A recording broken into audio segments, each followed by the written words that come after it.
I think many of the people they would invest in, they give more priority to the investing in gold than land. Other than that, fixed deposits and post office and also in chit funds. But nowadays, people have come across to invest in share market and also in mutual funds. Let's see what amount of, that means what percentage would each segment will give. So gold, let's take about past 20 years. If you take, what is the returns if you are invested in gold? It gave 10 percentage, 9 to 10 percentage.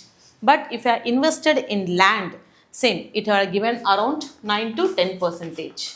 Fixed deposit, as you know, due to the repo rate, the changes may occur, but mostly 3 to 5 percentage returns will be given. And in post office and also chit funds, there is no returns. Once you depositing every month some amount, after 10 months, they will give you the same amount without any returns. So what I would suggest that best investment in this year at least is mutual funds. If you want to buy physical gold, because nowadays physical gold if you want to buy, it has gone around 10 grams is 90, that's 24 character, it has gone up to per gram 10,000. So what would be the good idea to invest in gold? No need to buy the physical gold. It's better to invest in mutual funds like SBA Gold Fund. There are mutual funds who are participating in the gold. My best idea is to invest in the mutual funds if you want to buy the gold in physically buying it, because in physical gold there are charges many like GST and making charges everything. But in mutual funds if you invest, there is a